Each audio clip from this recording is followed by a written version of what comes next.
Surrogacy, another option to parenting in the 21st century with host Yvonne High, a personal interview with Surrogate Princess High coming up. You'll be surprised at what you learned from this segment. It's possible you've been misinformed about the facts on IUI and IVF insemination. It's been said that what we don't know can hurt us. In this case, what you gain may inspire you to think and operate differently.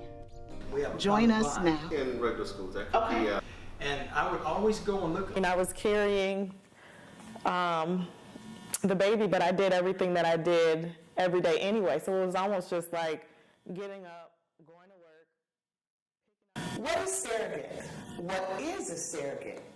My understanding is there are two ways in which surrogates get involved in helping parents bring a child into the world.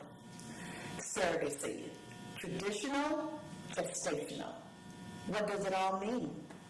Such controversy. Some of the things that I read about how people really feel would shock you. You're probably wondering how I feel about it. I'm open. I have no real opinion since I'm not the one going through it.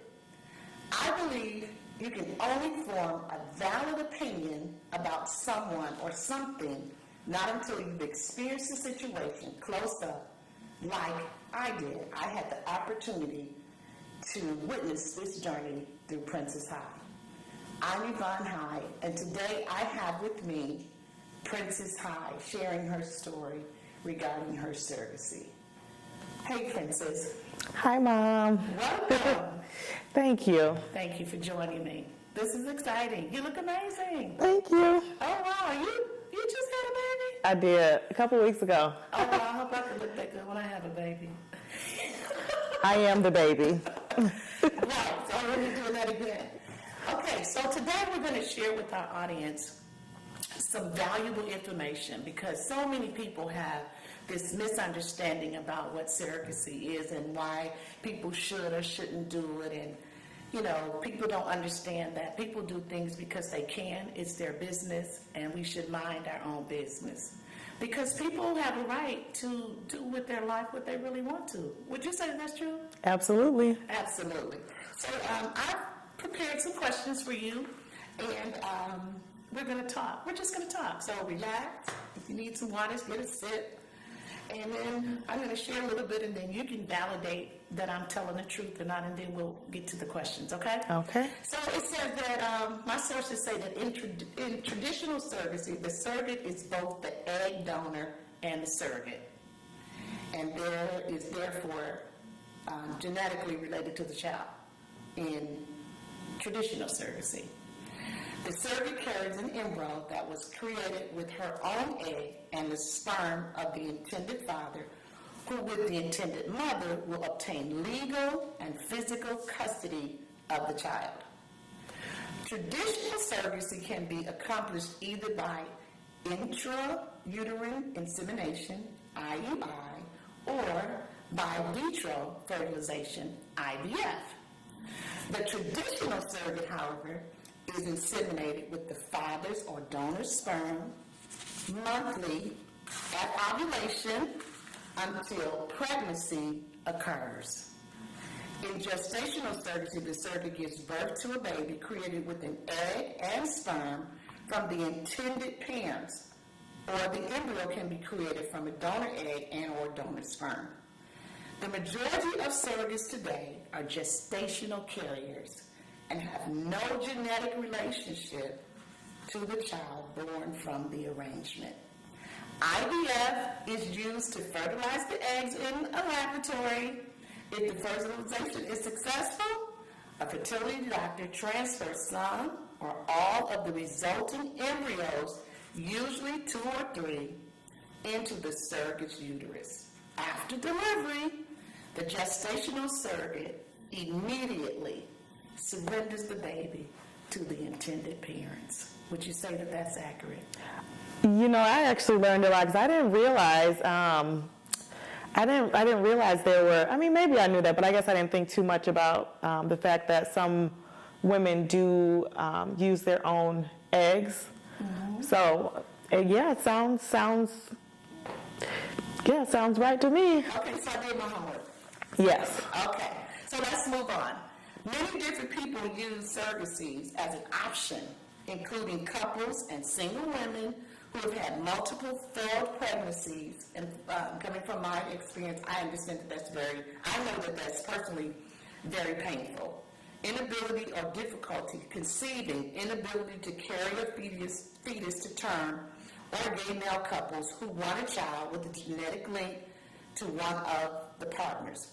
So when I was researching this, a lot of times we see this happening, and of course many of us have opinions of how we feel based upon our religious preference or just, how we were brought up.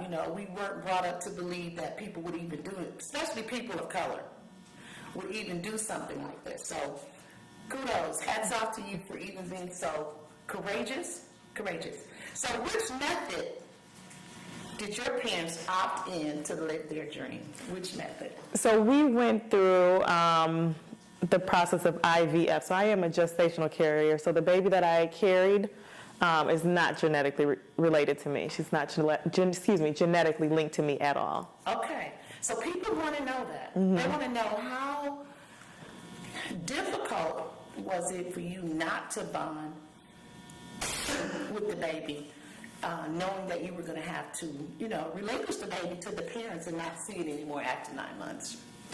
I mean, that wasn't hard. I was carrying the baby, but I did everything that I did every day anyway. So it was almost just like getting up, going to work, picking up my child, doing my regular errands and whatnot, and coming home and then going to sleep at night. Just so happened that I was also pregnant, but I didn't feel that sort of emotional attachment to the baby because I knew right away that was what the parents, that they would have that emotional piece of it. I was just to maintain a healthy body and place for the baby to dwell until that time for them to have the baby. But I never had that sort of connection just because I was carrying it. I mean, I've said this before, I'm a school teacher, I work with children, I love them, but when their time comes for them to, move on to the next grade, I don't feel an emotional attachment where I want to keep them. I want them to move on and, Yes. continue with, the next teacher. I feel the same way about any children that I've nannied for, any children of family members. It's just a different feeling that you have for a child that's, you kind of are prepared to, pass along. So Yes. it's a totally different feel. And I could clearly see that, how you could detach from that, because initially that this is not your baby and that you're doing someone a huge favor. Mm-hmm. It's like giving someone a gift. Mm-hmm. You don't give them a gift and then want the gift back. Right. So tell me this, how many tries before you became pregnant? We just had one transfer, and that was it. That was it. That was it. Okay, so you are fertile, yeah. Yeah. Okay, so most people believe you did this only for, let's talk about that. Most people believe you did this only for the money. So share with the people from your heart how you understood and knew that this would really bless someone, that is not all about money, that you're sufficient financially, that you have a career, that you know how to create wealth. So share with the people because they need to be helped. Yeah, I mean, I didn't really understand how grateful. So let me backtrack. So I did it because I carried my daughter. I love being pregnant. I don't know why. It was just like all scientific and like there's a baby growing and it was cool. I think that being pregnant is like really amazing, and I think it's really a special gift to be pregnant, to be able to create life. So I did it for that reason because I like being pregnant, but I love having a daughter, and that's wonderful. And I used to want a lot of kids, but I realized it's a lot of work. Mm-hmm. And so, I feel like quality is better than quantity. And so having one child that I can provide for and give a quality life is great right now. Maybe a second child at some point in the late future, maybe not. But being pregnant, I'm like, I can do that. That's not a lot of work. That was one of the easiest parts about being a parent. So I said, why not do that for somebody else? And I had heard so much about it in the media, watching my shows. Okay, what kind of shows did you see this actually? Well, the Kardashians, they had a surrogate, and that was televised. They were talking about it and whatnot. And then Tammy Roman from Basketball Wives was interviewing surrogates on her show at one point. And I was like, oh, I would love to do that. Like, that seems like a really fun thing to do. Just be pregnant and, have a baby and, Oh, God, So, yeah, I thought that was... So that seems like, okay, like going to the store to get a cone of ice cream. Yeah. Wow. What some people don't realize is that pregnancy is not difficult for every woman, and that some women thoroughly enjoy being pregnant. Otherwise, they wouldn't do it so many times. Right. Right? I think a lot of people, like a lot of the other gestational carriers that I am in support groups and whatnot with, they all mostly feel the same way. It's like, it's not bad. It's not, I mean, It's like... it is. It's, you just carry a baby and that's that. It's like being a kangaroo. Okay. So, yeah. All right, so let's talk about the intrigue that people have. Okay, I know you said that you had no emotional attachment. Now that the baby is, being given to the parents, do you have access to talk to the parents about the baby? I do, and I keep in contact with them. I talk to them often, probably still weekly. I actually just sent a shipment of breast milk to them a couple days ago, and so I spoke with them after that. They were delighted to have, the milk. They said she loves it, and so, they update me. They said she's growing.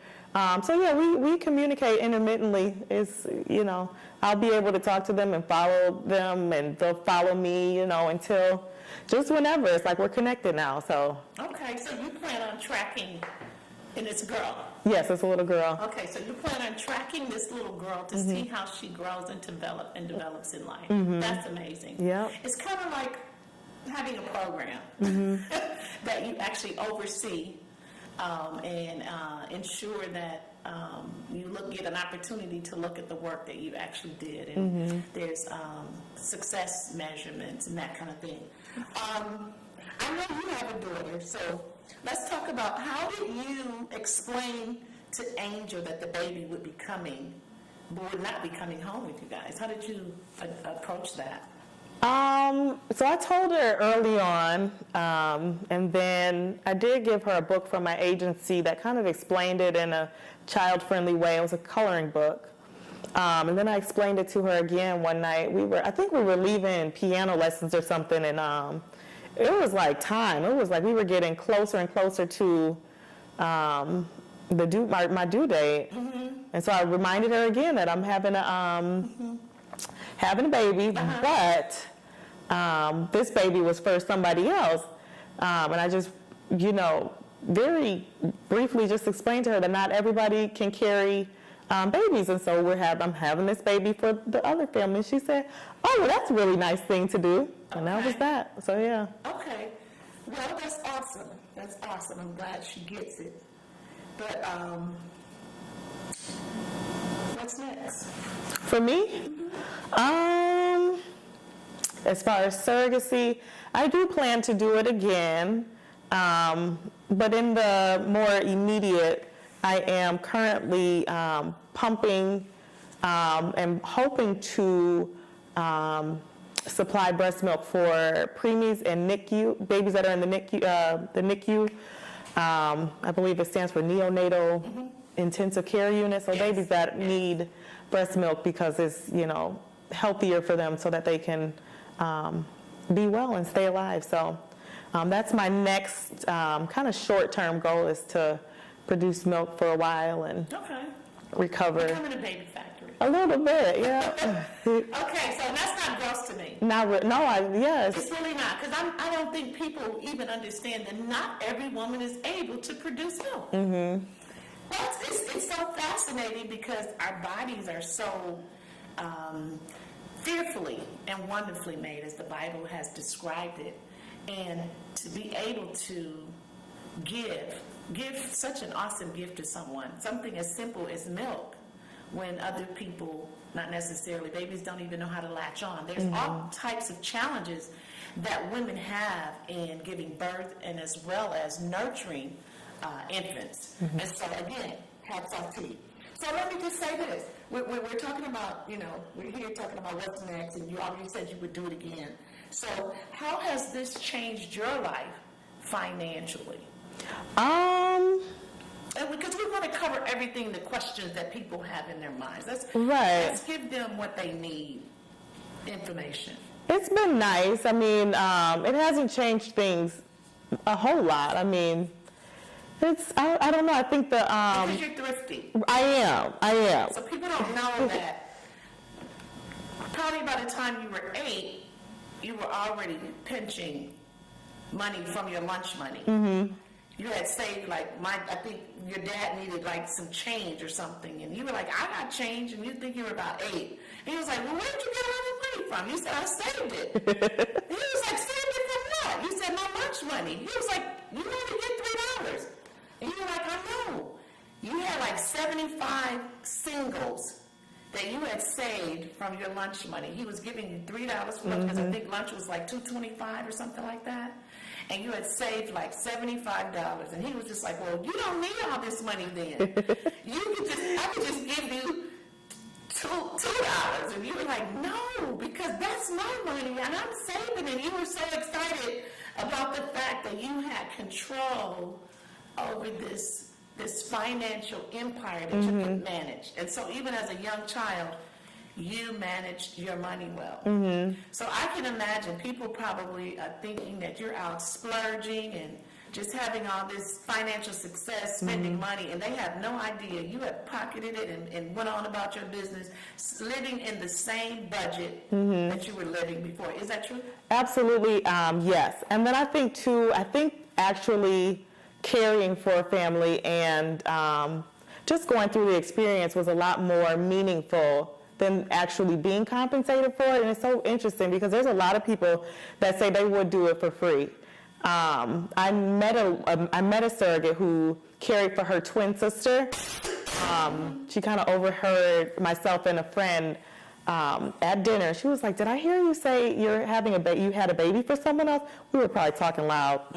And so she heard that, and she did it for her, twin sister for free. And there's a lot of people who feel the same way. But as far as the finances, I probably I spent money on things that I would have, spent money on anyway. I know paid, for necessities. I think my ultimate goal is, though, unfortunately, to pay off my student loans. Okay, that's so yeah. Excuse me. Okay, let's move on. Most individuals, they don't have any idea how painful it is for women who want a child, but for several reasons they're unable to conceive or carry the embryo after conception to full term. So are you thankful that you could give such a gift to a loving family? And what are your hopes for, this child and also your child? What are your hopes for this child? My hopes are just that she's, well, and that she brings her family joy, which I know she does already. They're so thankful to have a little girl. They have, one boy, one girl, and they feel like their family is complete. So I'm just happy that she, is bringing them that completion that they were looking for. And I hope that continues, from now until forever. And as far as my child, I just hope to continue, the relationship that we have and building that. I'm super thankful, too, that this surrogacy gave me the opportunity to spend some more time with her. So I was nannying for quite some time, and that ended a couple months before I delivered. And so I think, having that replacement income of the surrogacy to replace nannying, to replace my lost wages during my maternity leave, is just giving me more time to spend with my own child. So this really was something that worked well for both families. It really was a mutually beneficial relationship to have things work out the way they were. Absolutely. It sounds like it. And I had an opportunity to meet them. And beautiful people. There are certain things that we can't disclose because of the contractual agreement. But beautiful young couple. I met the grandparents, and I'm just thankful, for the journey, because I learned such a great deal, even in just watching you. So when did you first learn about surrogacy or thought about being a surrogate? So a long time ago, I think I had the misconception that surrogates were women in other countries that had babies for American women. Not sure where I got that information from, whether I saw it on TV or read it somewhere. But then fast forward, as a teenager, I had a friend who was a mutual friend of myself and my sister's, and she had scoliosis, and she thought that she couldn't have babies because of that, because of her back. So my sister would joke that she would carry her baby for her when she was ready to have kids, because my sister, I think at the time, said she never wanted kids, but she would carry. I don't know if she was joking or if she was serious. Right. Yeah, but anyway, fast forward, as an adult, so I watched, just shows. We like shows. So I, of course, heard about the Kardashians, wanting to use a surrogate to have a baby, and another celebrity, Tammy Roman, having, she was doing interviews to find a carrier for herself and her husband. And so that was kind of how I heard about it. And so I just Googled it, looked it up, and there it was, real and up close. Yes, something that, I could do, apply for and whatnot. So there it was. So that was my, history of how I heard of it until now, and how I actually became a gestational carrier. Okay.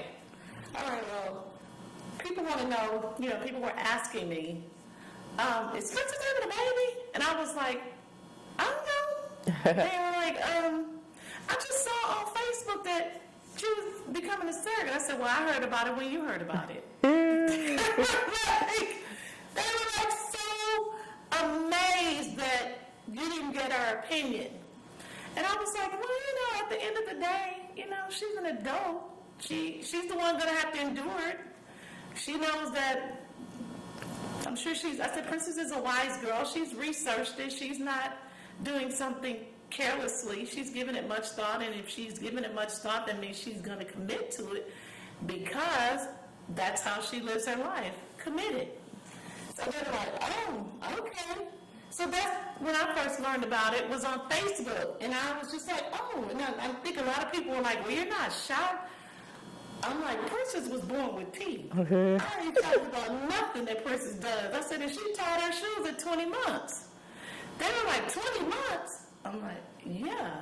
I said, when she was 5, she told her dad that she was going to play this instrument. And he was just like, you don't want to play that. And she was like, yeah. And so ended up, fast forward, getting a violin, and she still plays it. So sometimes when you know your children, when you know what they're capable of, it kind of like eliminates the fears and the shocks that they do, because you've lived with them all your life. So it's like, I'm not shocked by that. Why are people so overwhelmed by new things that, especially girls of color, and especially pastors' daughters, why are they so judgmental and have expectations that are different for you than they're different from other children? Why are they like that? Why do you think they're like that? I don't know. Maybe they were looking to see what you guys approved for them to, have approval or not. I don't know. But in this world, we don't need other people's approval to live. I don't think so. What do you think? I don't think so. No. Look, obviously you don't. So, let's talk about, what advice would you give to someone who's challenged in this way? Challenged to have their own children? Yes. What advice would you give them to go about making sure that they're happy, that they accomplish having a child in their life? Because it's a painful just the thought, and we know some people that, and we don't, want to call any names or anything, but we actually know people that we're friends with that are challenged in having their own baby, and they're going through, all of the steps necessary to ensure that this happens for them. What kind of advice would you give them? I would say just exhaust all your options and, look into, methods for, increasing your chances. Look at different fertility clinics. Look at clinics that have higher rates of success. I would say don't give up, and, if you aren't able to do it yourself, have someone else do it, and even consider adoption. I actually used to want to adopt kids when I was little. I wanted to adopt kids of all races, because I was, very into instilling them into culture. So I think that's also a good option. There's lots of children who would love to be loved and have a good home. It could really feel like your own. So just exhaust all your options and don't be discouraged. And, Make it happen. yeah. Yes, I agree. One of the things that I want to share, and we're almost done, I want to share with our audience is, because I'm sure, and we're supposed to put all this in the documentary that we're actually finishing up, because this was just a part of that. Most people are probably going to be really shocked at this last piece of information that we're going to share with them, because I've shared it with some people and they were just like, what? The baby is not African American. Right.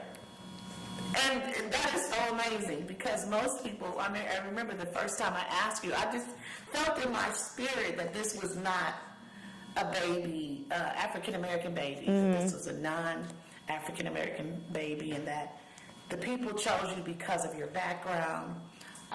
They chose you because of, your clean lifestyle and your education, and all of those things are to be considered when they choose someone to be a surrogate. And I don't think when they're desperate, and not necessarily desperate, I might not want to use that word, but when they're going for what they want to go for, they want to make sure that color is not even an option. They just want a womb, an incubator to house their little baby. And so I don't want people to not be shocked, when they find out that they don't necessarily have to use someone of their own nationality, but they can seek out anyone who's willing to provide this service to them. Would you say that that's cool? Yeah, I think it's nice because with having a gestational carrier, race or color is not a barrier.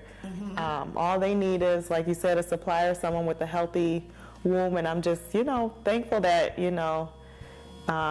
it's 2019 and the world is changing. We're, hopefully becoming more united,